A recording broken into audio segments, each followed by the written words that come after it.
Nation, how's it going? All 8 of you in the chat right now. Maybe a slightly thinner group tonight. We'll see. Sometimes it's hard to tell how many folks are going to jump on, but we're here to have a good time. Hopefully you guys are as well. We've got a lot of Kentucky prep work, and actually we have big announcements. So those of you who are in the chat, those of you who are hanging out, chillaxing with us, you're the first outside of our Patreon community to know some dank stuff that we're up to. So glad to just be hanging out and drink some whiskey tonight. Brian, how are you doing this evening? I'm doing well, Drew. And before we get too started, we always have to thank our sponsor for the show. That is High Noon Sun Sips, the gluten-free, no added sugar, 100-calorie vodka and soda brand of your dreams. Tonight, I am here with the mango made with the real fruit, the only way to quench your thirst during the dog days of summer. That is High Noon Sun Sips.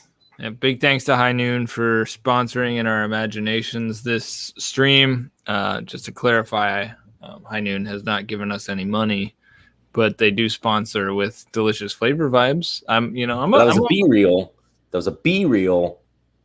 High Noon, if you're catching this video, we could do that for you every show. I'm just saying. Yeah, and we could actually get paid for it. Right now, though, there's just absolutely no need.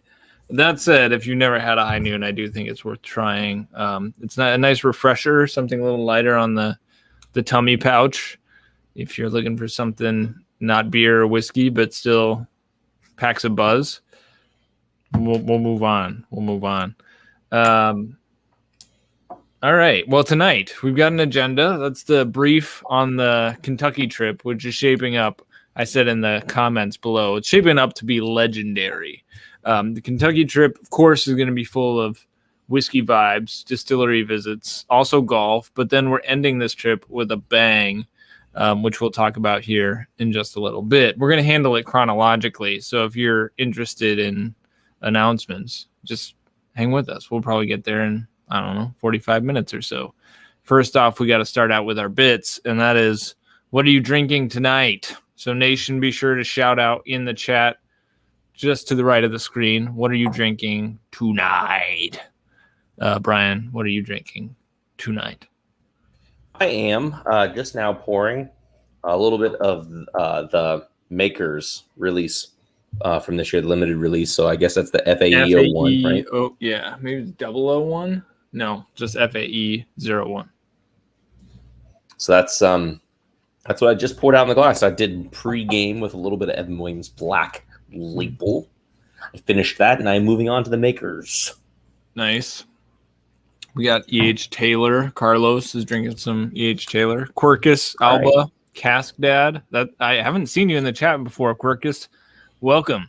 He's drinking, drinking Bellmead 108. That's that reserve. It's a nice one. Andrew Beck, our friend Porkins, drinking Foursquare Shibboleth, which, dude, Shibboleth, best word ever. Major props to anybody who can tell me where Shibboleth comes from. In the next 30 seconds, if you can type in where Shibboleth, that term, is most famous, what it's most famous for, then you get big points. W. Wilson, Angel's Envy and Old Pepper Rye. Interesting combo. I've never had Old Pepper Rye. What do you think of it? Garrett, Elijah Craig Barrel Proof. Tom Lynch finishing Lost Monarch. Peter B. also drinking Lost Monarch. Tom Lynch says linguistics term. Yes, but why is it a linguistics term? What's the origin of this? Rod Spina, yo dogs, miss hanging here with y'all fine gents. Rod, good to see you again, man. I don't know where you've been, Rod? But glad to see you around again. So hopefully we will make this evening full of good times, which has been a good day. Although my body hurts before I say what I'm drinking. And that's because I've been prepping, I've been working on my swing. And I'm getting fairly dialed in. I feel like I'm at a point, not where I'm striping it all the time, but where I can, if I'm not puring it, I can make some small adjustments and start hitting the ball straight. That said, I've been to the range probably 5 times in the last 8 days, and my body's like, dude, enough. So I leave, Tuesday's our next round, and I don't think I can hit another ball until then because my chesticles are in pain. My back is like the right side from my neck down. It's just like my muscles are all stiff. so I need to calm down. Garrett's doing a 50-50 blend of rare breed and Knob Creek 12-year. Okay, that's probably pretty good. Broad spine. Okay, Joseph Magnus single barrel for Tom Riley. All right. Nice. The Joseph Magnus cigar blend, I was able to try that not too long ago. That's fantastic. I want to get one of those. I haven't really tried to get one, but I loved that. The Magnus triple cask, I've also had that. Pretty solid stuff. All right. Shibboleth comes from, it's Old Testament. I forget exactly where. It's probably in 1st or 2nd Samuel. Probably 2nd Samuel, because it was when David was king. And I'm probably going to mess up the details on this. But it was a way that Israelites would tell whether or not somebody was actually from their region. They made them say the word Shibboleth, because the folks who were imposters, spies, not from that particular area, couldn't say Shibboleth, couldn't pronounce it. So then it became, it was actually referenced in the West Wing once as a way of proving your authenticity. Became sort of shorthand for that. So you're welcome for your history lesson. Not detailed, yeah, pretty vague, but I thought it was character Dungeon Dragon. So. John White says it's Judges, actually. So we're gonna get into this. I thought it was under David's reign, John, but if I'm wrong, good for you, man. It is the Book of Judges. Well, I'll be darned. So John's a boss. You wouldn't know that I went to seminary based on the fact that I couldn't spot that. So, and it was the Old Testament. Now I just feel like a fool. I'm even feeling flushed right now. That was embarrassing. But good job, John. Don't worry, just edit it in post, Drew. Just edit it out in post. Yeah, I mean, sometimes you're like, hey, I'm smart. And then somebody's like, actually, you're a dumb butt. Okay, and moving on. Andrew says, Droopy Whiskey just took a trip to Oregon and played Gearhart. Oh, dude, I want to get out to Gearhart. I'm sure that was wonderful. I mean, even if you played like garbage, which apparently you did, playing Gearhart just seems like a really special experience. Did you play Bandon at all? Any of the courses up in Bandon? All right. What am I drinking? I started with Elijah Craig barrel pick, just standard. One of the ones William Wiley sent me. And then I moved on to Elijah Craig barrel proof. Tiny pours so far. But my palate, guys, I don't know, the last couple weeks here now. Maybe not a couple weeks, maybe last 7 days or so. My palate's just been off. I don't feel like I'm really dialed into what I'm tasting. And sometimes I have that out soon. I'm not sick. Like I have no other symptoms. I'm getting solid recoveries and whoop metrics here. But the palate's been all snafu-fooey. And I'm like, oh, you know what? It may be my toothpaste. I just thought of this. We opened a new thing of toothpaste like 7 days ago. I don't know if it's the same one that may be messing with my palate. Because I know certain mouthwashes I can't use because it severely limits my ability to taste like all day. I don't know. I mean, do you have times like that, Brian, where you're just like, yeah, I was tasting good, and now all of a sudden the whiskey's not popping like it was? No, I've never had that problem. I can always taste things immaculately. Okay, but seriously. Yeah, I've never had that problem. Does anybody else have that problem? So I'd like to not feel like an idiot yet again. But I've heard of other people. Fred's talked about it. Of course, when I've been sick, that naturally impacts your palate because it shuts down your olfactory sensitivities.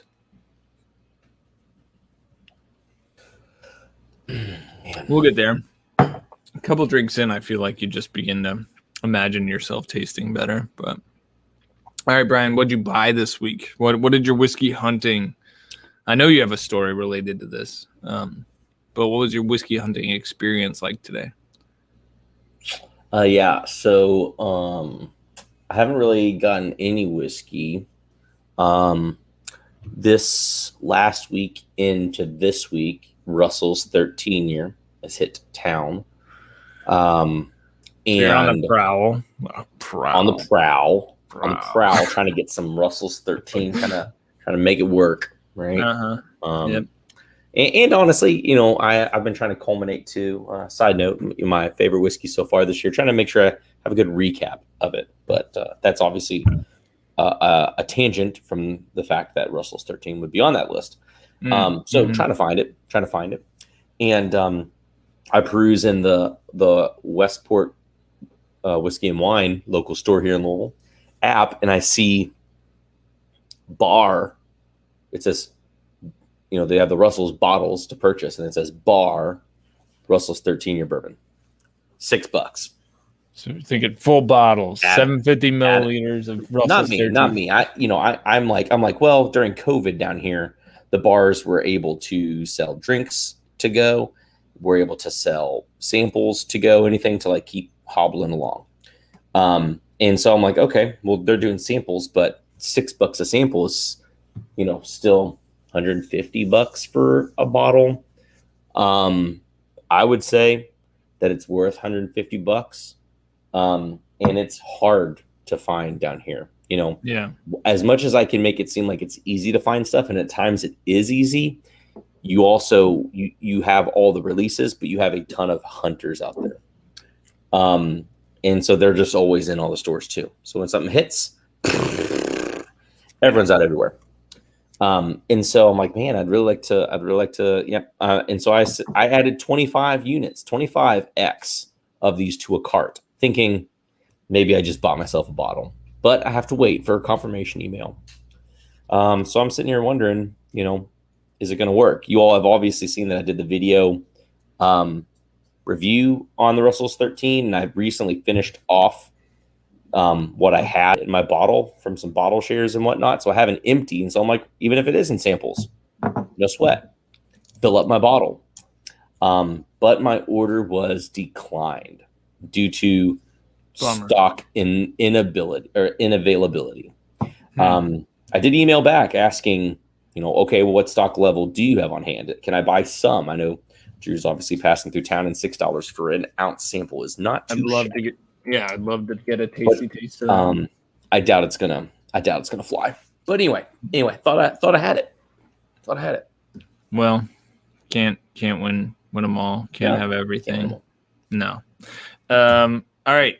I have not bought anything. You know, of course, guys, I'm coming up, getting ready for my trip down to Kentucky. I plan to hope to maybe get something from Four Roses. Would love to get another barrel strength single barrel. I'll be with my brother too, and he's probably not going to spend the money on one, so then I'll have another one, which would be great. And we'll see what else. We'll be going to Bardstown Bourbon Company, so I'll probably get Discovery Batch 5 there. Maybe I'll get whatever they're doing their bottle your own of, because I love their stuff. I did drink some Prisoner early this week. Just love that. It's nice. It's very winey though. The more I come back to Prisoner, I'm like, holy smokes, this is super winey. Yeah. Which I don't mind. I like the fruit with the old whiskey. The proof is high enough where it's like clearly not a wine, you know, but it's definitely borderline. So I'm really curious to open up that XO Pfeiffer Pavitt like 4-year finish at some point. All right, I'm going to do a little tasting here too as we talk. I know, Brian, you got plenty of stuff to taste through. Somebody sent me these samples, and I just had to clean out boxes, so I forget who sent me the samples. John, was this you, man? They had blue tape on them, stuff from Nashville. So I apologize again for being a douchebag and not remembering who sent me the samples, but it doesn't mitigate my gratitude. So I've got Nashville Craft Distillery, never heard of it, an original bourbon whiskey, single barrel, 100 proof. And then I've got another one from that, single barrel, 59 proof. And then I've got Davidson Reserve, Tennessee straight bourbon whiskey, single barrel store pick, 116.34. The person who sent me these also sent me Chattanooga cast strength, which I had already tasted, so I won't taste it again, but it's nice, so I don't mind that they sent it. All right, slam this. I'm not going to taste it officially. Just a glass rinse. All right. What's your next pour going to be here, Brian? Oh, John did send these. John, thanks, man. I appreciate it. After these, and I think I'm going to pop a different bottle tonight. I should be at 80 craft whiskeys this year, thanks to you guys. So huge props on to Nation in general, specifically those of you who sent things too. So in general, but specifically those of you who sent samples. We're 20 away. So if anybody was considering sending samples and either I didn't respond to your DMs because sometimes I don't, I'm sorry, but you're interested in sending me a swath of stuff from your region, I would appreciate that for sure. Through the upcoming barrel picks, we'll talk about in a little bit, that we might have coming up. I'm sure I'm going to get to 100. I'm sure I'm probably closer to 90 or 100 already, just given the fact that my count has been less than 100% accurate, but I'm making conservative estimates. That said, the blinds are really fun when people send blinds to go through, and those streams I think people have enjoyed. So if you're interested in sending any whiskey blinds, whether they be craft whiskey or otherwise, I know Brian and I both would enjoy going through them. So if you're open to sponsoring a particular live stream and you want to send both Brian and I a blind of whiskey, that would be pretty dank, and you should just slide into our DMs on Instagram. That's probably the best way to get a hold of us. Just create a little chat with both Brian at Abandoned Bourbon and me at Drew P Whiskey. You could even throw our podcast page on there, which we don't post on enough, at Entry Proof Podcast. Okay. All right. Did you say what you're tasting next? Did I miss it? Was I not paying attention? No, you started talking. Okay, and then I didn't shut up. You just went. I just went. Yeah, so that was I went through the maker sample. I kept tasting it because I kept trying to figure out, do I like this? A little weird. It was a little weird. Maybe it's sitting in the sample glass too long. It's kind of strange. Maybe. Dude, I love that one. That Maker's FAE. Love that one. It has a better nose to me than it did on the palate. Wasn't in love with it. A lot of chocolate, a lot of like a Tootsie Roll, and like, the kind of leathery stuff that Makers can have. Some dark fruits and stuff. Either way, next one, a buddy had sent me a sample of his local Old Forester barrel strength pick. So got a vat of just an Old Forester single barrel bourbon. Cool. Nice. Carlos, I don't love those, but no, I don't either, actually. I've had one open for a while, and I traded my other one. Yeah, they're hot. I've probably tried 20, and there's one that I've liked. Jeepers. Carlos says, had a chance to snag Magnus triple cask today, but passed. Should I go back tomorrow or nothing to lose sleep over? I've passed on it many times, my dog. I mean, it's $90. I think it's a buy at 60, but I never see it for 60. I think you'd enjoy it. It just depends on what your disposable income looks like. Rod Spina says, Drew P, seen Mr. Black cold brew coffee liqueur finished in Whistle Pig barrels. I've not seen that. I'm not tempted. Coffee liqueurs tend to not be great. And so then finished in rye. I mean, drink curious. I would taste it for sure, but I wouldn't buy it. But I'm not a liqueur buyer either. Quirkus says, when buying 4 Roses on the trail, do you buy at the distillery or Rick Houses and Cox's Creek? It depends. I'm going to stop at both. I will be at the distillery one day, and then another day I'll be driving by Cox's Creek, and you bet your glutes that I'll be stopping in to try and pick one up from both. And they have different picks at each location. So they're both worth going to. They don't usually put the same thing at both locations. So they might have one pick at each place. They might have 2 picks at each place. It really just depends. So they're both worth going to. And sometimes the distillery won't get a delivery, but Cox Creek will, and vice versa. So it's always just a toss-up. Kyle says that liqueur is actually good. So I'll be darned. Thanks, Kyle. I trust Kyle implicitly. Is that the guy from Caldy's? Kyle? What he says. It's the guy behind it is World Coffee and Good Spirits champ. Nice. Oh, he was not a World Coffee and Good Spirits champ. He was just U.S. Caldy. I got to try the other day at the bar. I got to try the Heaven Hill Select stock that was done with the Good Folks coffee. It's like a 90 proof something. Not good. No. Not good. Yeah, I'm always skeptical. Whenever anybody puts coffee in anything, I'm like, it's probably not good. Andrew says Mr. Black is probably the best coffee liqueur for making cocktails. Nice. Well, maybe I will get one, and maybe we can do a little tasty taste on a live. All right, let's talk about this Nashville Craft Distillery 100 proof. It's not bad. It needs more barrel time. Big surprise. But generally, so let's do a little side by side. I have the Nelson's Greenbrier, which I picked up because it was relatively cheap and was recently distributed here. And I love Belmead, so I'm like, I heard this is good. Let's taste it. I've gone back to it a few times, and I don't dig. So let's stack the Nashville up against the Nelson, because we're both talking about Tennessee whiskey / bourbons. What I like about the Nashville is a little spicier. I get a little peppercorn on it, whereas the Greenbrier is very grainy, almost malty. I don't know what the mash bill on it is. Bubblegum, but not sweet on the Greenbrier. They actually probably have similar levels of graininess, but the Nashville delivers some more rye spice, which helps make it more interesting. So that's a winner. The next one I'm going to get is the higher proof one, and so hopefully it packs a little bit more age, a little more oak. We'll get to that in just a second. All right, let's talk about the itinerary. You guys want to get into it? Brian's here to provide color commentary and plenty of flack, obviously. And before we get into the topic, don't forget that we are sponsored by High Noon Sunsets. That is super refreshing vodka. Oh my gosh.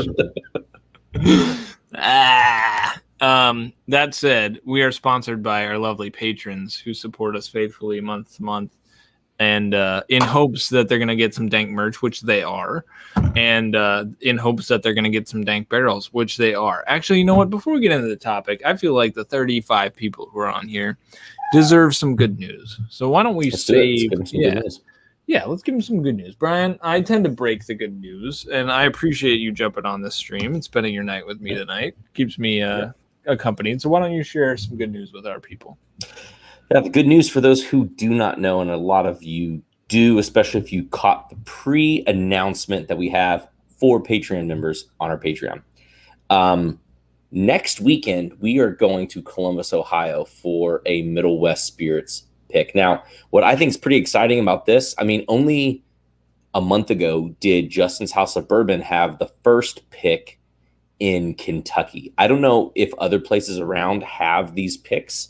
I know that what we had tried was either Shelfer products or picks that Tom had sampled to us from local in Ohio, you know, from either Distillery or just around Columbus. So to me, and in my market, that's not something that you see. So I'm excited to go on I mean, I have some buddies who are like, you're going to do a Middle West Spirits pick? Now, some young stuff, but with a lot of promise. And, you know, there's a couple of craft distilleries I feel like so far I've been able to try and say, you know, this make, what they're working with, I'm excited to see where it's going to go. So either way, we are excited to go up and try that next, not this Saturday, but next Saturday. And then can I spill the beans about our intent behind that and the others?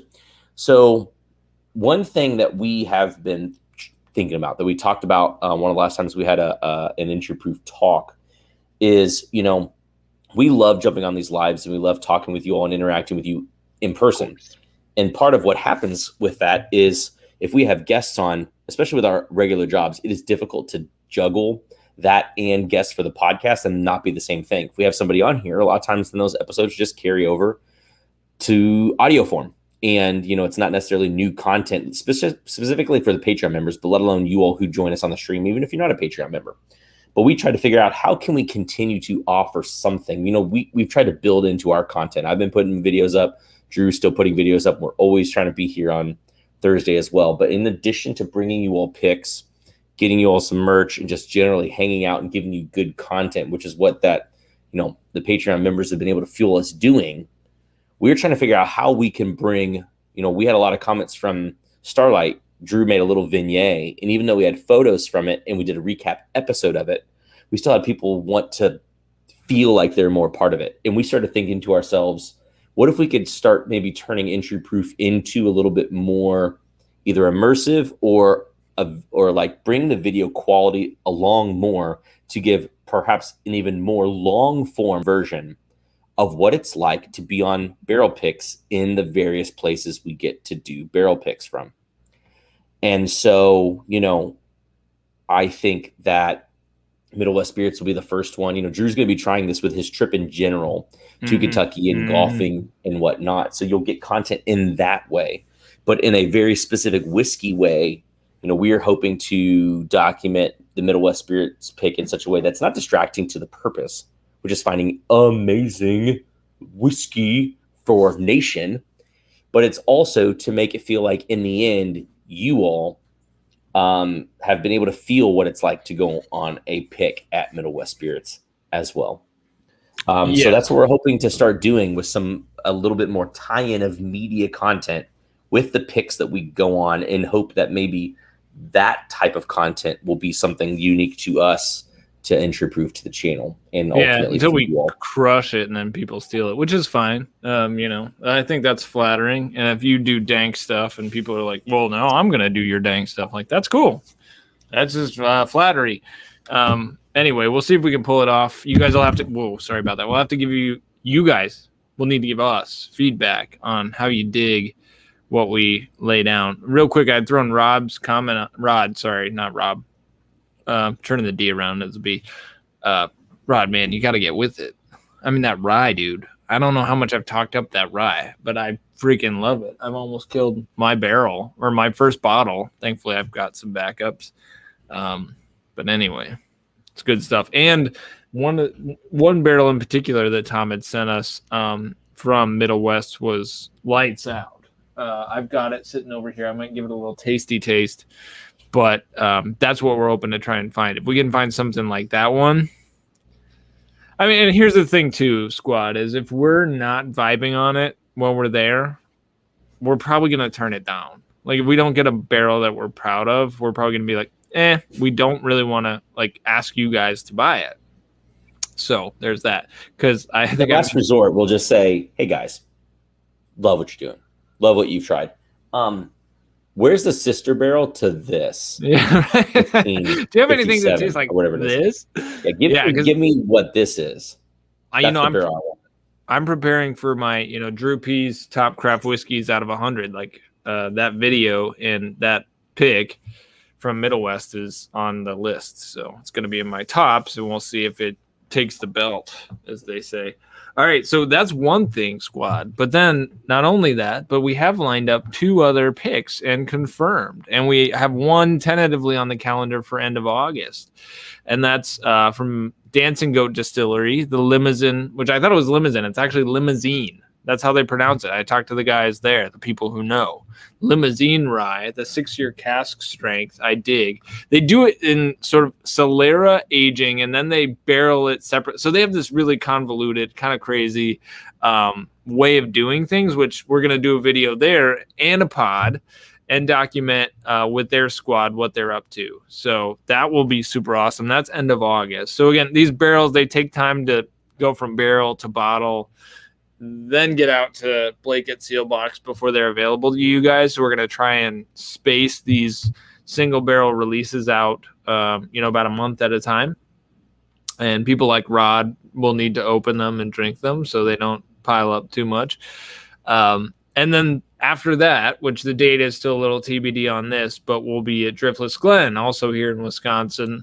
They've been getting some pretty big props nationwide, and we have the option there of bourbon or rye. Well, actually, at Dancing Goat, they have some products coming out that they've not released, including like a 6 to 8 year old like malted bourbon or something. And they said that we can try as much stuff as we want. So I said, yeah, let's line it up. We'll taste a bunch of stuff and pick whatever we like best. But they're just thrilled to have us out. So they seem like really, really swell peeps. So I am jacked for that Dancing Goat trip. And then shortly on the heels of that, we'll be at Driftless Glen. So many visits, podcasts, videos, and barrels. And again, while the listenership now could be kind of, we're in the 40s right now, listening right now. If you were watching the playback too, keep in mind the way that we have this structured, it's pretty easy right now. As always, the Patreon members will get their first dibs at the barrel picks. Which we have over 40 Patreon members now. So I know this is where Brian's headed, so I won't interrupt, but I'll say this quickly. If you want barrels, now's the time to get in on the Patreon. Yeah, absolutely. I mean, and we don't really set a limit to that. So if you're grabbing a couple, it's very easy for the Patreon group to gobble up the quantities that we have available, or most of them, before we do a release. I mean, I think that Blake said that for our Starlight barrels, they were not public for very long before they got gobbled up. Like hours at the most. Yeah.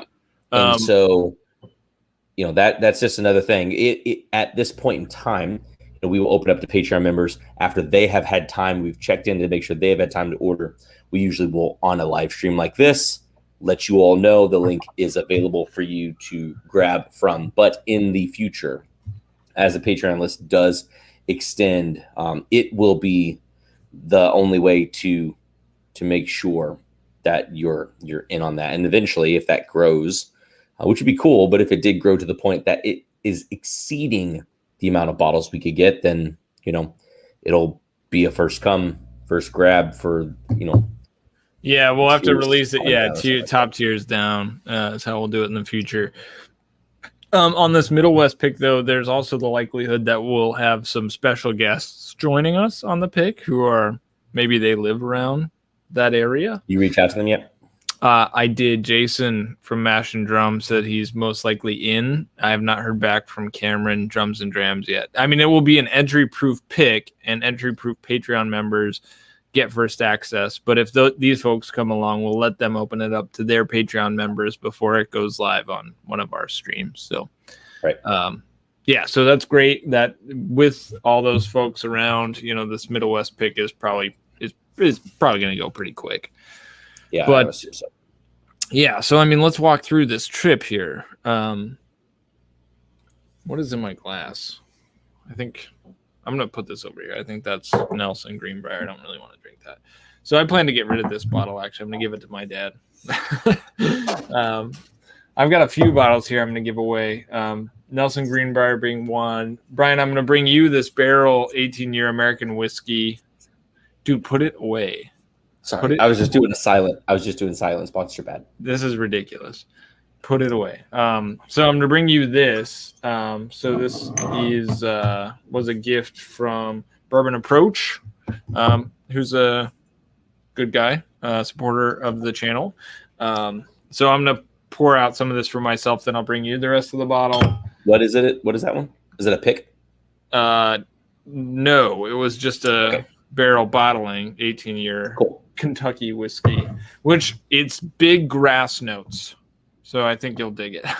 Actually, I have no idea. It's very lemongrassy. Like I expected more sweetness out of it, which I just didn't get as much. It's not bad, and it's grown on me now that it's been open, but it's also not my favorite. All right, so I'm gonna pour some of this 118 proof Nashville single barrel proof, and let's talk Itinerary. Okay, so I'm thinking about I'm gonna take this trip with my brother. I didn't know initially my dad was going to join us down there for part of it. So I said, all right, brother, fly into Milwaukee and we'll drive down and we'll figure out where to fly you out of at the end of this thing. Eric Sawyer asks, when's the high noon pick coming? Oh, come on now. Let's go. Yeah, we maybe could just develop a bourbon flavored high noon or something. So I'm trying to figure out where do we go? What do we do? And initially I'm like, well, it has to start with golf. So he's going to fly in Monday at 7 p.m. and we're headed out probably, 6:30 or something. We'll leave here. And then we have a 7:40-ish, 7:40 something tee time at Shepherd's Crook Golf Course just over the Illinois border. Supposed to be really nice. There's two actually right over the Wisconsin-Illinois border. One of them was a little more expensive. is also supposed to be quite good. But we're going to play at Shepherd's Crook. We should get done around noon, and then we're headed down to Louisville. We're spending the night in Louisville. So we're going to try and get off the beaten path a little bit to hit up some liquor stores on the way down. It really just depends on how much time we have and how good a time my dad is making as he drives up from Texas to meet us in Louisville.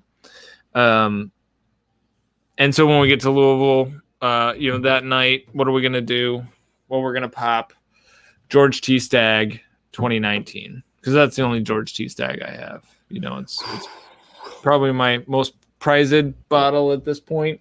I got that Russell's 2003, but I told Dad, what do you want? Do you want Four Roses LE or do you want George T. Stagg? And he had the 2018 Four Roses LE when I had that, but he's never had Stagg. I've only tasted Stagg a couple of times, so we'll drink probably most of that on this trip. And we're also going to get some cigars, which I'm not much of a cigar guy, but I'm with my dad and my brother.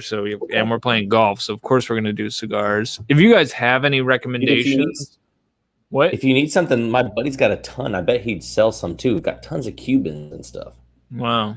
Yeah, my dad was gonna buy some, and like, Dad, try and get the good ones. But I don't know what a good one is. I know cigar spots. Zero. They've also got those new Weller 12 Cohibas. Huh? Interesting. Probably a marketing thing, but I know people who got them. I just got a whole bunch of new Cubans, man. I should talk to my buddy if you really want. Yeah, I got. Hold on. We got some. Yeah, I mean, why don't hit up your boy? So the problem is, sticks I got. Hold on. Wow.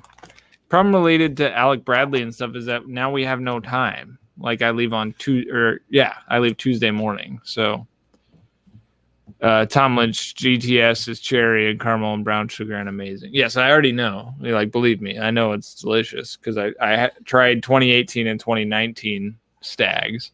So I'm just jacked to cigar pop mine tonight, but on the channel. It actually sounds good. I've kind of been I've talked on the channel before how I try to limit my vices so I don't get into cigars, but I've been thinking a lot, particularly when I'm on the golf course and I smell somebody smoking a cigar. I'm like, dude, that smells amazing. So I don't know. This could be the start of something dangerous. Or I'll just go super hard and do a cigar a day on the trip, and then I'll be done when I get home. Just get it out of my system. Just simple little Bolivars. Come on now. Easy. I'm going to take some screenshots of these comments and send them to my dad. A little thicker. Nice. So. Rod says Gurkha 6-pack yellow package around $32 the total wine. Nice. All right. So then we're going to roll into Kentucky that night, do cigars, do Stag, but we do have to get up. And here's the one problem with my trip is also it's one of its crown jewels. I said crowning too many times. And that is that we're golfing, every morning we're golfing. So Wednesday morning we're getting up and then we're playing Neville Mead. Take notes because I did my research on golf courses. Neville Mead seems like the prime public place northwest or northeast of Louisville. Also reasonable prices. Louisville golf or Kentucky golf in general, very reasonable. Golf in Wisconsin, not so much for nicer places. But Neville Mead looks like a dank course. We're going to play there. We got a 7:50 tee time. Then we're going to come back, and per Brian's recommendation, we're going to grab lunch at Merle's in Louisville. Come on now, let's go. Yeah. And we're going to carb a load, calorie up, and then we're going to hit a few what I'll call basic tours. Neither my brother nor my dad has been on any kind of bourbon tours, so we're going to hit very standard tours here in Kentucky and get their feet wet. We're going to do Old Forester because I love their setup there. It's lovely. It's beautiful. In terms of doing things with hospitality in mind, at least the tour, the Old Forester joint on Whiskey Row is wonderful. And we'll be right over there around open time, so we might be able to swing by and maybe score something that day, because who knows? Brian, you pull stuff out of Old Forester kind of on the regular. Am I right? Yeah. I would definitely look to see if there are any specific tastings or tours that you could book, because sometimes with their tastings you pretty much get a shoe in to buy something special. Like recently they came out recently they did they released the barrel strength rye, and they had tastings, and at the end you were able to buy a barrel strength rye and a barrel strength bourbon until they ran out of the specific barrel strength bourbon that they were offering, and then you could buy a barrel strength rye and a 117. Wow. So definitely worth looking at. No promises. I already booked it. I already booked the tours. So, oh, you might get lucky then. I don't know. So we have a 12 or what? We have a 2:00 tour at Old Forester. Yeah, 2:00 tour at Old Forester, and then we have a 4:00 over at the Evan Williams experience. So, I could have gone a little more niche. I wanted to do Michter's. I would have done Michter's over Evan Williams, but they're still not booking stuff, which bites. I don't think this is going to happen at Evan Williams' experience, but you, again, it's Kentucky. You never know. Obviously, you saw the announcement for the newest Parker's Heritage. I did not. Right? No. So the Parker's Heritage for this year will be a 122 proof, 11-year heavy char wheat whiskey. Oh, interesting. That's really interesting. So, I mean, it's quite possible that you come in old fiery Bernheim. Interesting. I guess so. I mean, I remember the 13-year wheat whiskey release from a couple years back was like the one to go after. So, I'm curious to know what a heavy char. I mean, the heavy char rye was good. The heavy char bourbon was fantastic. So I'm curious what the wheat will be like. This, just real quick, checking on this Nashville barrel proof. It tastes like the 100 proof, but hotter. So I'm a little disappointed there. But again, it's not bad. It's just not great.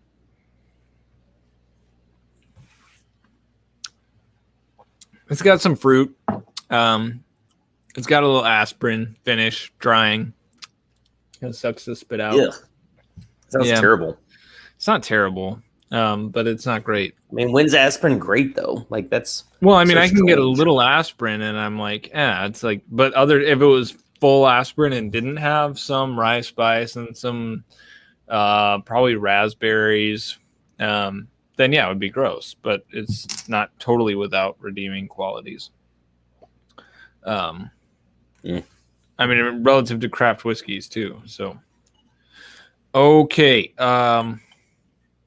So I mentioned Old Forester, then Evan Williams tasting experience. Very rudimentary. Like, this is not earth-shattering stuff. But that said, I know it'll be fun. And then that night, I wanted to eat at a place that is closed on Wednesdays. I'm like, good grief. I forget which place I was initially targeting. But we ended up booking, we have a reservation at Jack Fry's for dinner. Brian, have you done burger. Jack Fry's? Yeah, fantastic burger. Why did you, I suggested to you the Cuban spot? Did you look into the Cuban? Yeah, I wasn't really feeling Cuban. That was kind of it. It's no big deal. Yep. It's, no big deal. Yeah, Jack Fry's, never been, I went in to get to go, but I got a burger because I think a lot of people would probably say it's one of the better burgers in town. I'm sure everything else they have is really great too. I spilled, so just slurping it up. It's close. Yeah, I mean, it's also close to Nulu in downtown. I wanted a dinner experience because I like good food that would, a place that would make some kind of classy stuff. And, they beyond burgers, they have some classy stuff. So, mussels and that kind of stuff. So, and I'm going to I have some oysters in my future. Like, I'm getting there. Yeah, no doubt. So next day, we're on to Thursday now. So we've already got 2 rounds of golf in. We've got 2 distillery tours. We're going to wake up early. So we can't drink too much here. Can't drink too much and can't stay up too late because we got like a 7:05 tee time at a course called Tanglewood on the southeast side of town, which it's probably 30 minutes actually outside of Louisville, southeast. And we would never go there except we have a 12 o'clock tour at the Four Roses Distillery. So we need to be headed east. We were going to play Ventnor, which is a municipal course there in Louisville, which seems awesome. But the earliest tee time I could get there was 7:20. and then it's an hour drive out to Four Roses ish from there. So there's a pretty good chance we wouldn't be able to finish our round, or we'd be late for the tour. Not great. Not a great plan. Quirkus asks, what's the Cuban place? So put it in here. Okay, great. So we're playing this place called Tanglewood, which has decent reviews and it seems kind of like, you know, hidden gem type stuff. We'll see. Eager to get out there and play that. And then it's like a 40-minute drive over to Four Roses. So we'll, you know, have to swing. We'll have to either take peanut butter and jelly sandwiches or swing by for some fast food or something. And then we get out to Four Roses for a 12 o'clock tour. Then we head straight from there down to Bardstown. So this is a travel day, a big travel day. So, you know, it's like 40 minutes from Four Roses to Bardstown. We have the 3 o'clock barrel thieving tour at Bardstown Bourbon Company. So it'll be like, we'll go out to Four Roses for an authentic distillery experience after doing the touristy stuff in Louisville. Four Roses, and then we get more of a unique style tour with the barrel thieving tour at Bardstown Bourbon Company. Big thanks to Danny Calloway for hooking me up because everything was booked. And I was like, Danny, what do you got for me? He's like, I can get you on this tour. I'm like, thanks, man. I actually need to send him confirmation confirm with him because I never got a confirmation email. That would suck. But I'd show them the thing from Danny and be like, let us on this tour. My dad's a veteran. Okay. Which if you tell people your dad's a veteran, I'll just pretend he's a little senile too. Like, well, I don't want to be inappropriate. People have legitimate issues from serving, so I won't push it. Anyway, that's what we got. 3 o'clock at Bardstown. I was like, well, we'll eat dinner there. But we're actually not going to. We're going to eat there the next day. We're actually going from there over to, Brian, you can guess where we're eating dinner. Where are we eating dinner if we're already at Bardstown Bourbon Company? Are you eating at Bardstown Bourbon Company or are you going to Willett? No, I just said we weren't eating at Bardstown Bourbon Company. So, of course, we're going to the bar at Willett, which is only, I mean, it's going to be like 80 oysters we're going to eat and egg salad sandwiches. Maybe we'll get a few other things to try. But after having had the egg salad sandwich there, it's hard for me to not. And normally I'm not the kind of person to order the same thing, but I'm probably going to order the egg salad sandwich. And those of you who are, Mojo knows. Those of you who have the opportunity to go to Willett and try the egg salad sandwich, it's unlike any other egg salad sandwich you've had in your entire life. Mm-hmm. I mean, what do they put that like? What do they do with the egg yolk? Cured egg yolk. Yeah, cured egg yolk that they then shave over the top of the sandwich. It's the richest, most decadent. The bread's perfect too. It's like Wonder Bread, but awesome. And then the oysters there were phenomenal. So I'm gonna try and starve myself until this meal, and I don't care what it costs. I'm gonna order as many oysters as I want, and it's gonna be great. And I feel like I'll digest that meal well too. Like an issue for me in traveling and eating is like if I eat a lot of heavy, greasy food, not great. Eggs, no problem. You know, sauces, generally not an issue. Oysters, fish, no problem. It's like if I'm eating steaks and burgers, like then I'm going to get on hole 3 at 8 o'clock one morning and absolutely just blow my colon. So, well, all I'm going to say too, I will say, you know, if they don't have the oysters, because it seems like they reject the oysters often. If they don't have the oysters, they will have oyster sliders. If you don't want the gluten because of what it might do. No, I'm not concerned about the gluten. That's not really an issue. Well, the oyster sliders are great. However, I will also always suggest, you know, the trout dip that they have is delicious and it's very light. And then they also have usually like a cobia tartare or something like that. That's another big light, tartare guy, very airy but incredible dish. So I'm jacked for that. That's going to be awesome. And like, I don't mean to diminish the food at Bardstown Bourbon Company, not at all, because we're eating there the next day. I just haven't gotten to that part yet. So we'll close the place at Willett. I think we have the last reservation that day since they're not really open for late dinners. And then we'll head back to Louisville, probably have a nightcap, maybe another cigar. And that's our last night in Louisville. I'm staying at a friend's house. Like, he's actually, my friend just bought this house. He hasn't moved in yet. It's completely empty, and that's where we're staying. So we're just taking like a buttload of air mattresses, folding chairs and stuff, basically camping in his house. And so we've got it for 3 nights. Then the next day, we will wake up at a decent hour, try and catch up on some sleep. And then we're meeting my brother, who's in the process of moving to Tennessee. I have 3 brothers. So, which is a shame that my brother in New Hampshire, he's brother number 3. I'm brother number 2, which you probably could have guessed. Dropping the dude. And then Larry, Daryl, and Daryl. What? Larry, Daryl, and Daryl. Those are 3 brothers' names? Basically. No, it's Jeremy. I'm Drew, obviously. Tyler and Austin. So Austin is the youngest. He's the one who's flying into Milwaukee. Who's on first? What's on second? Exactly. What's on third? Exactly. Dad, who's Keith, is meeting us in Louisville. And then on Friday, Jeremy is going to meet us at Heritage Hill, which is south of Louisville. Really nice course. Great course. Yep. So we're going to play Heritage Hill, and then we're going to drive into Bardstown for lunch at Bardstown Bourbon Company.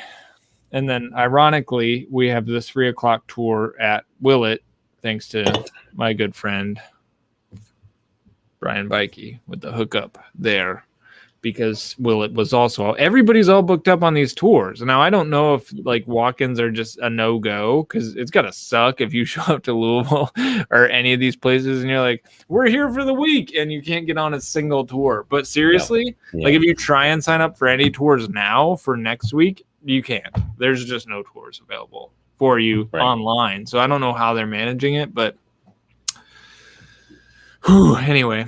Porkins says that his favorite egg salad sandwich is the one he ate at Augusta. Not really, probably more like five egg salad sandwiches. Dude, I heard those sandwiches are small. I heard all the sandwiches at Augusta are fantastic, and that's a bucket list thing for me. So I need to enter. It may be too late already for next year, but I need to look in and see if I can at some point score some tickets. I would go any day. It's just a place I want to get to. Liberty Not Licensed. Drew actually has no brothers. I've seen this movie before. Good Drew P whiskey. I do. I have legitimate brothers.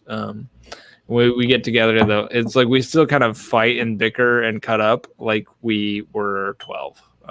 It's like competition is just ingrained in who we are, which is not great, but it is what it is. Now, when my youngest brother and I get together, it is hilarious. Like all we do is make jokes, and so my dad might get a little impatient with us, but I also feel like if dad has nothing else to worry about, he can come right along with us. So we'll see how much of the banter we can catch in the video. TBD. So here's the plan for the videos. What's up, Perry? Yeah, Perry from This Is My Bourbon just dropping in. Hey man, what's up? Perry, do you golf? I had this idea. I'm just ranting and raving like I don't know what Perry's doing next Saturday, you know what I'm saying?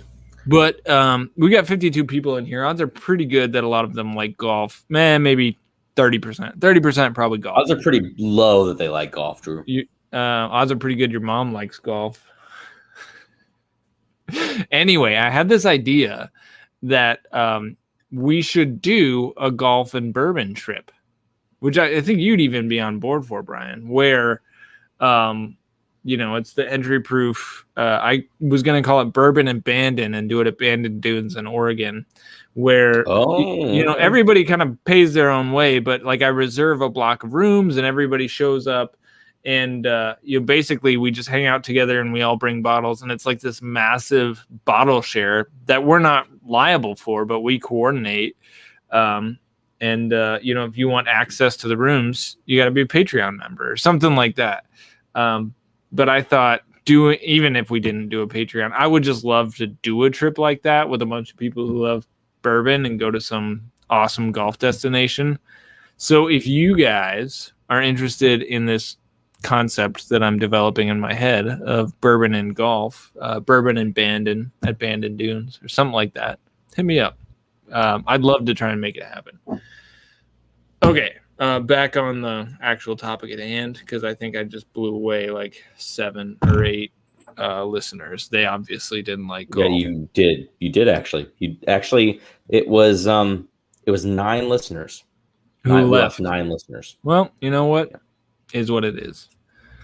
Eric Sawyer said he just talked about that tonight with his buddy. Well, Eric, dude, I mean, I thought we were kindred spirits already. Bada bing, bada boom. It's been proven. Speaking of bourbon and speaking of golf, I don't know if Tom knows this yet or not, but you and I were just looking up before the show and found out that there's a Topgolf in Columbus. Oh, yes. And are thinking that, and I know you haven't gotten yet to the itinerary of Saturday necessarily. We'll get there. Yeah, that's a teaser. Prepare yourself there, Tom. So Friday, we're spending the night in Bardstown after that Willett tour. We're going to have eaten at Bardstown Bourbon Company, so we're probably going to be pretty full. My dad's headed out after lunch back home, probably. But we'll have an evening to just cut it up in Bardstown. My older brother, he doesn't drink, unfortunately, so he's not going to be with us past lunch. And then the next morning, we're waking up early, and we're playing a course that I can't remember the name of. It's a Pete Dye course, actually, in Lexington. So Pete Dye is a famous golf course architect. Golf course, Kentucky. Wait for it. No, that's not it. All right, Drew, we're now down 20 folks. So, jeez, wow. Anyway, we're playing Kearney Hill. All right. Turn it. This is the last one. We're playing Kearney Hill in Lexington, and then we're headed up to do the barrel pick. We were going to stop at New Riff, which at some point I want to get to, but it's just not going to happen this time. Maybe we'll swing through there because we literally have to drive right by it on our way up to Columbus to go to Middle West for our barrel pick. So that's a win. Huge win. Fantastic win. It's a 5 o'clock. Yeah, huge. I'll spare you my Trump impersonation. But we're got a 5 o'clock appointment with them, and then Tom's going to help us figure out where we're going to eat dinner. So convenient. Look at that, Drew.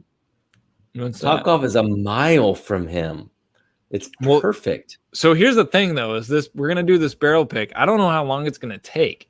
So, Tom, maybe we can eat at Topgolf because they have food. So we can make a reservation, take the squad to Topgolf, which would be dank, given the trip, the rest of the trip. Do a barrel pick, go to Topgolf. I have never been to Topgolf. Do you have to bring your own clubs to a Topgolf? No, they have fantastic. You're kind of supposed to use the stock clubs, which are not great clubs, but you're not there to, like wear your visor and your cleats, your golf shoes. Miracle Cat has decided to join the podcast. Nice. That's a cute cat. I'm not a cat guy. I'm like, I feel my throat getting scratchy just looking at it, but it's a Miracle Cat.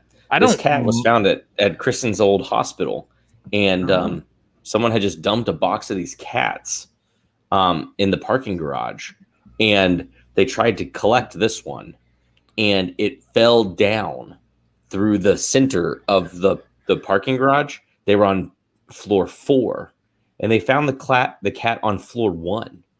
Wow. So it fell down 4 stories, had this busted up nose, and we decided to take it in.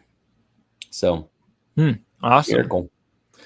Tom says that Topgolf is an effing eyesore. No doubt, man. If you live by it, you're like, what in the Sam heck is that? That said, when you're there to do the Topgolf, it is a lot of fun.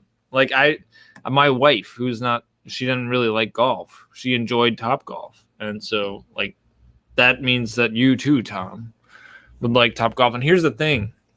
So Tom, being the amazing wrench guy that he is, we obviously, and given that he lives in Columbus, he's the one who turned us on to Middle West. He's, of course, coming on the pick.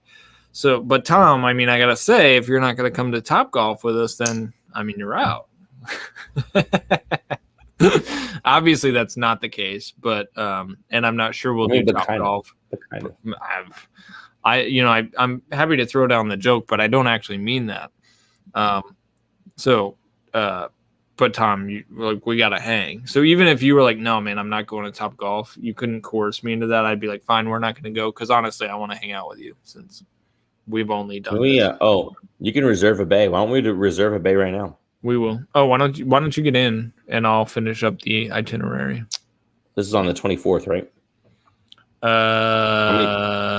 Saturday, whatever that Saturday is. Each bay can accompany up to 6 players. Should I just say there's going to be 6 people? 6 of us. Yeah, because you pay by the bay by the hour. So we probably want it from.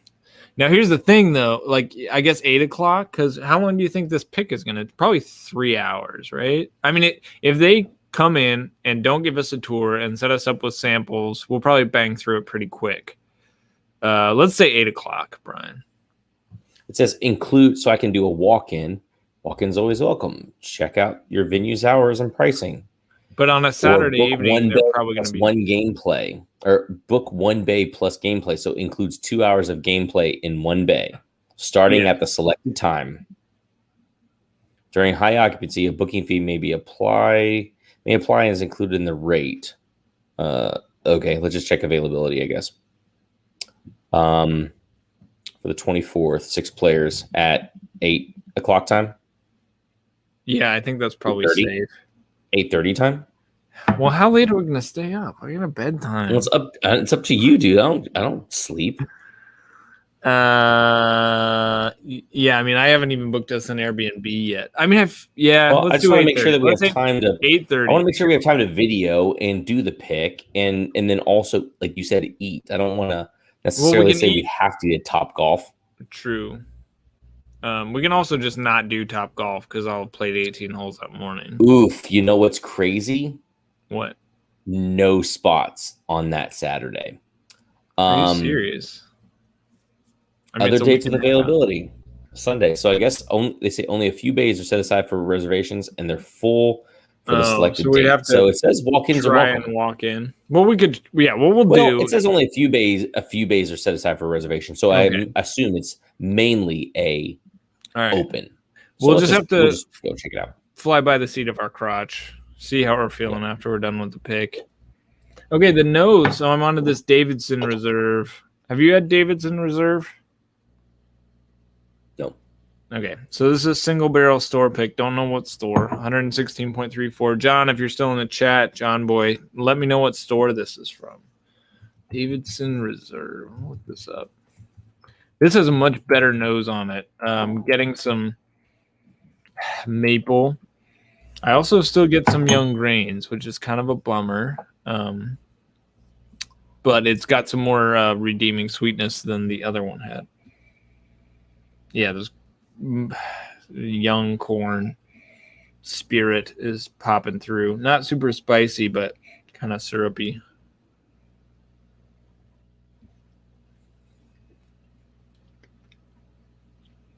Wow. Really interesting profile. A lot of black pepper and a lot of heat for 116.34. Very hot. Big Kentucky hug. Nothing majorly off-putting. Not as maple syrupy as I was expecting given the nose. Very different from other Tennessee whiskeys that I've had. Sorry. I searched Davidson Reserve and then got a bunch of pop-ups. Oh, I left Mojo's comment up here about Topgolf for 3 hours. The rest of the stream was going to go on with everybody reading how Topgolf is Jetsons golf.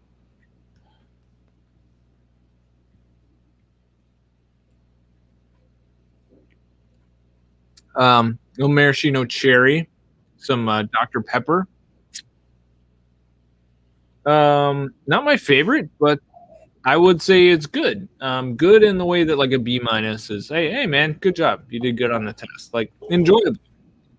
Still young, still some graininess, but there's enough complex sweetness and texture that it's not playing that youthful grain is not playing first fiddle. So this one's really interesting, enjoyable. John, I appreciate again the samples. Thanks, man. Props to you. Cheers to you. Oh, I might have to come back to that one. Really interesting. Yeah, I mean the cola, the Dr. Peppery cherry. It's nice, actually. I'm gonna come back to that. I'm gonna pour a little more. Let it sit. We're gonna come back to it because I got a bottle to pop in a minute. All right. So we may play Topgolf. We may not on Saturday. Regardless, it's gonna be great times. And as I mentioned, Jason from the Mash and Drum is already in. He's gonna show up. We'll meet him in person for the first time, and possibly Cameron from Drums and Drams. He doesn't really check his Instagram DMs. I learned that this last week. Although he may have answered. If you are a drummer in the Columbus area, please let us know. We're getting together a group to do a barrel pick. Drum moniker. We'll have to name it something about drums. Who knows? Anyway, should be great. The next morning, I have not picked our course. We may be literally dead on our feet at that point, so we'll see. That said, we gotta start heading back toward Chicago. So my brother flies out of Chicago Monday morning, so Sunday we'll get up, probably play a round of golf somewhere, unless we just feel like poop, in which case we'll drive to the Chicago area, and we may spend the night in Milwaukee because Oak Creek, where I live, that's only 45-ish minutes away from the airport in Chicago, O'Hare. So we'll see. Sunday's the recover. We may get one final round in, but it's get close to the airport to finish up what should be a legendary trip. And the plan is to release videos one per day. So, a Tuesday video, the trip down, a Wednesday video, the round in the morning, and then the bourbon. And I'm going to try and do a very hard divide. So it's helpful for those of you who just want to keep it to Neat Nation. And then those of you who are Swing Nation curious, you can watch the start of the video and the golf content, or you can just skip over. And I'll tell you at the start of each video, if you're just here for the whiskey, skip to minute 25. That said, the series is really about the story of the trip. My time with my brother and my dad, it's about family, it's about whiskey. Hopefully the Freddie Johnson vibes are pretty strong. I think it'll be heartwarming and a lot of fun. Again, because my youngest brother is just a ball of joy. He's awesome. And my dad too, when you get him in the right environment, can be hilarious. So looking forward to that. Hopefully you guys dig it. It's an experiment. And then when we get to that barrel pick day, I'll probably do a video just about the Middle West pick. So I'll probably include small elements of it in the day 5 video. Gosh, I'm just going to spend the next 8 years of my life making this video series. But then we'll do a video entirely dedicated to the Middle West pick for those of you, again, who are just interested in the neatest of nation type crap. That's it. That's the itinerary. Worked hard at it. Been planning it for a while. I'm jacked for it. Aroused almost, but in a completely non-sexual way. All right. Andrew Beck asks, how much better is the Russell's Reserve 13 year than a good Russell's pick? Great question. That was a great I will say it seemed as if Jason, if you watched, or maybe you want to go back and watch the stream where Jason and David Jennings were on together and they were tasting and then trying to replicate the pick. I feel like, or even just going to Rare Bird 101 and reading David's write-up, I feel like David would probably tell you, and I haven't really seen criticisms in the negative towards it necessarily.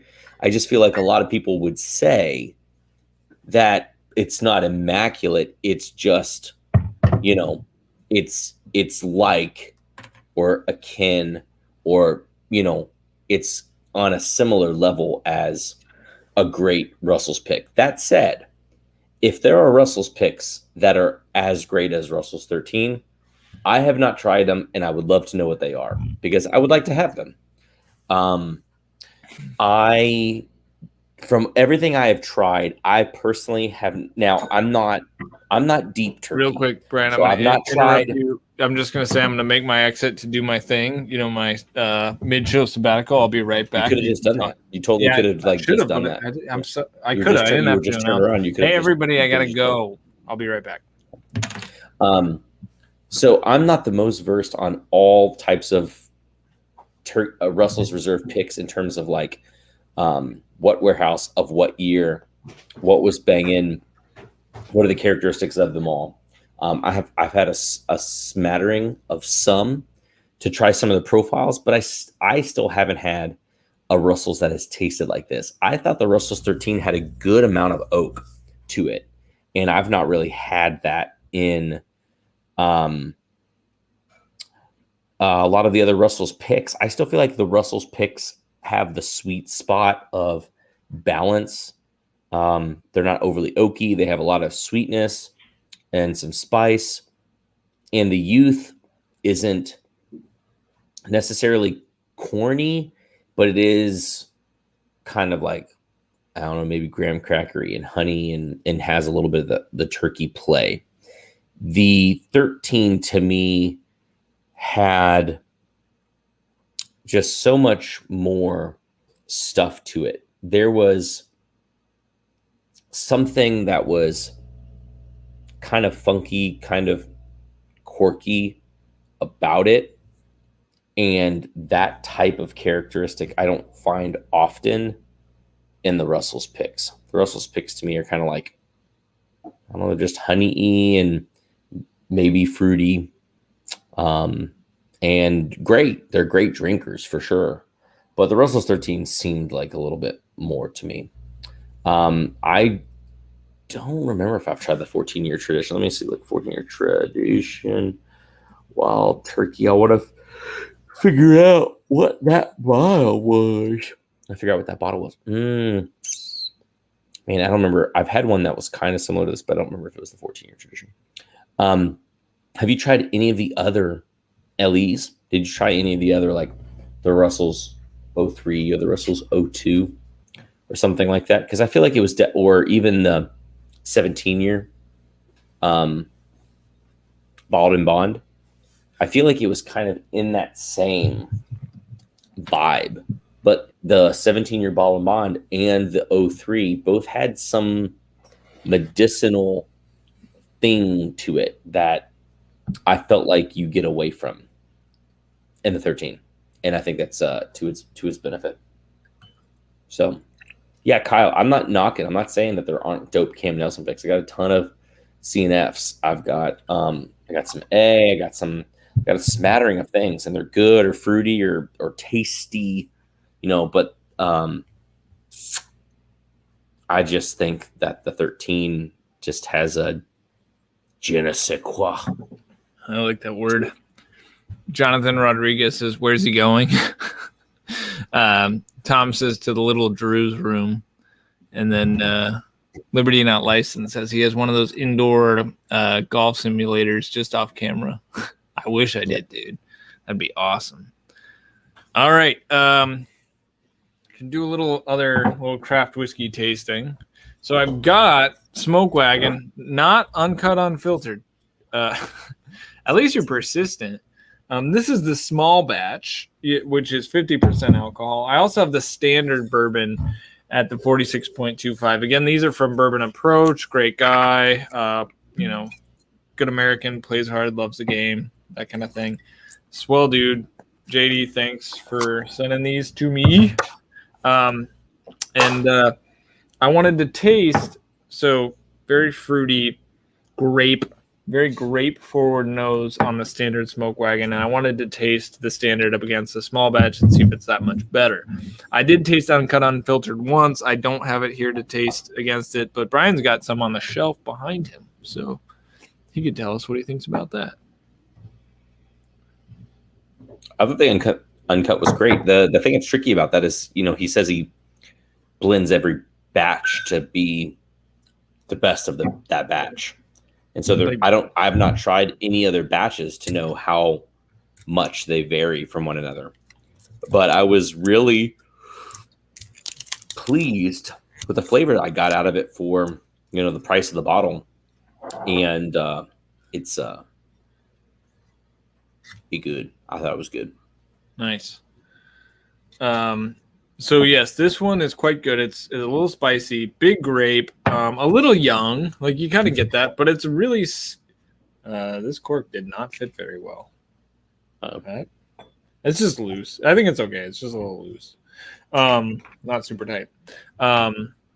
Smoke Wagon's a really good, like, I think, benchmark for craft whiskey. It's young MGP, the standard one. So I'll come to it periodically as like, okay, I'm stacking this craft whiskey up against this standard Smoke Wagon. It's kind of my benchmark for what's a good, decent young whiskey.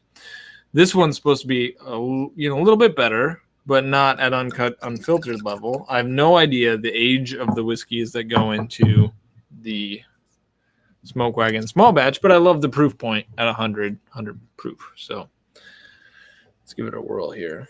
Neck pour. So take that for what it's worth. While you're sniffing, Andrew Beck reiterated the 14-year tradition tasted like the best Kentucky spirit he could imagine and tasted like 101 with all the rough edges gone. So the dusty oak that he gets in all turkey.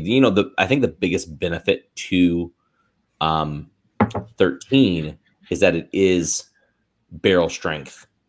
It is 115 proof, non-chill filtered. I think that really shows in the richness of the pour, and you just get a lot of full flavor. Which what other ones have been barrel strength? You have 2003 is barrel strength at 89.5 proof. So you have 2003. You have rare breed, and then you have donut. I would personally say that 13 is the best modern wild turkey product. That's coming from someone who's not had 1998. I think it's better than 02. I think it's better than 03. I've not had 98, but I've heard a lot of good stuff about 98. You know what small batch reminds me of? Old Scout 7. The old 49.5 proof or 49.5% ABV, 99 proof Old Scout 7. Very kind of classic MGP, similar to that Remus barrel pick I have up there. That one's so good. At barrel proof, this of course proofed down a little bit, but is much richer, more sweet, and there's clearly young spirit. Sorry, this is the small batch. This is the standard bourbon. There's pronounced young spirit in the standard bourbon, which is not evident at all in the small batch. So let's break it down a little bit. I mean, classic MGP kind of high rye notes. I don't even know if it's their high rye profile in here. But you get plenty of the MGP rye spice in the nose, which does lend itself to fruity flavors. Sometimes it can come off-putting like cough syrup. I had an MGP pick from Resilient that was awful. It was full-on cough syrup. This I don't get.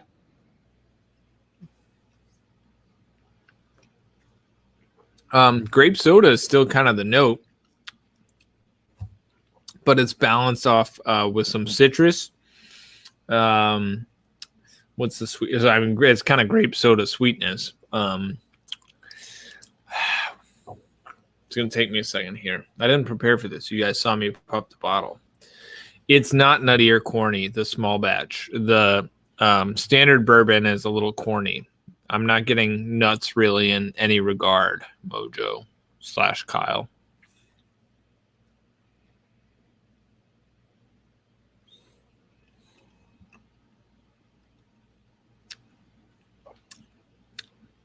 Yeah, I mean, I don't get much corn or nut.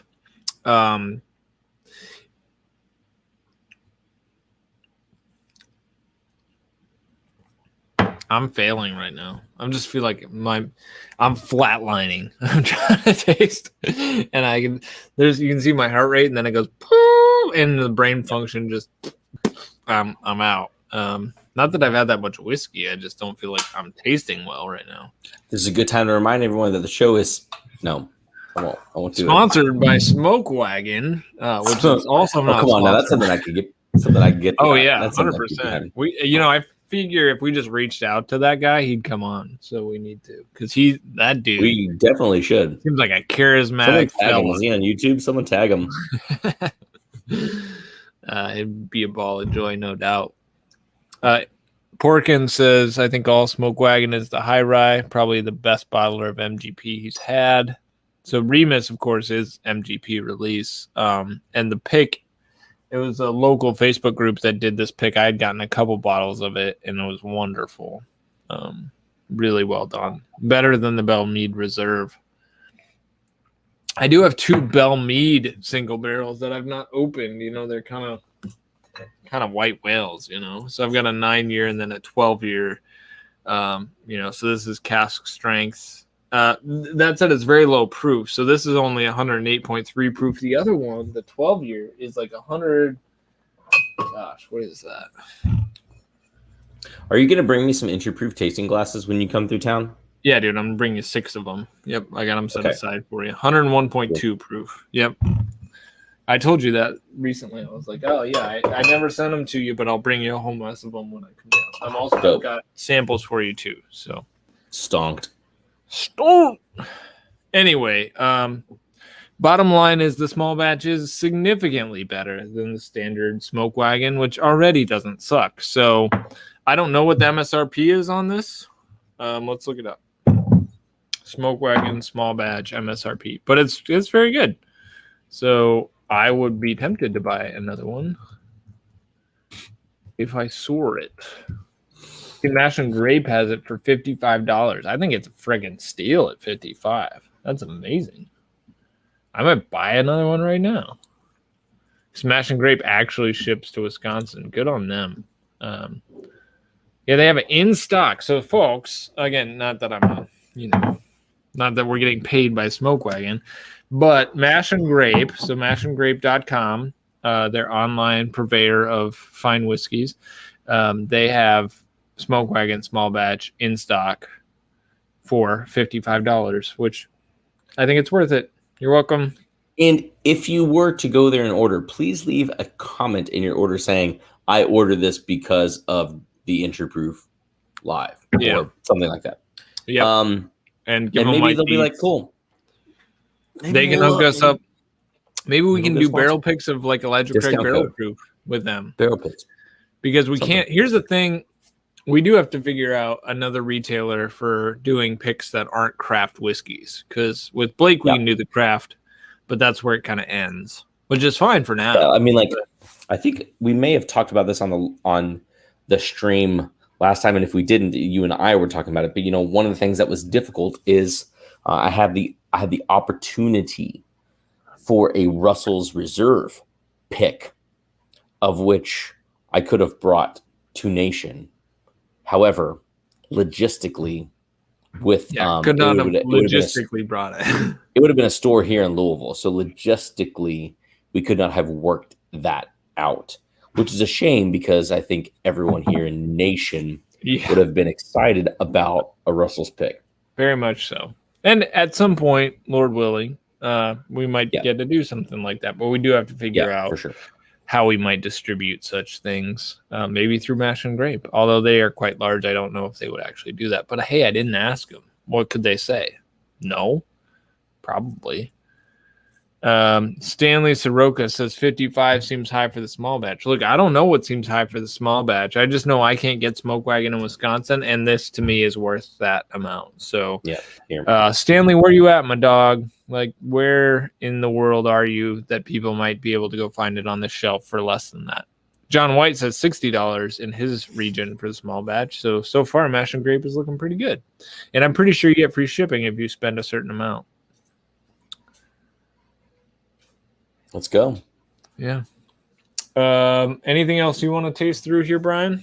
I'm going to try and pull some more notes out of this before we hang it up, but we have completed. Do whatever you want. I'm a little tired tonight, so I think I'm kind of at my capacity. I'm just kind of tuning in and listening with you. Listening to me ramble.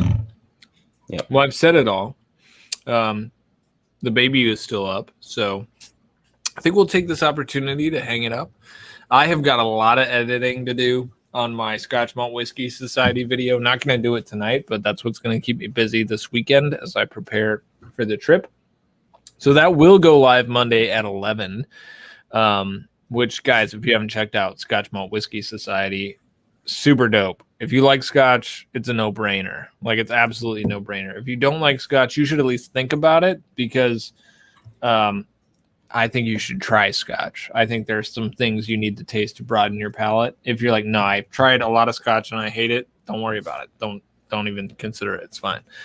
That said, you're going to learn a little bit more about what I see the problem with the Scotch whiskey industry to be, and then how I think Scotch Malt Whiskey Society plays into that. That's going live on Monday.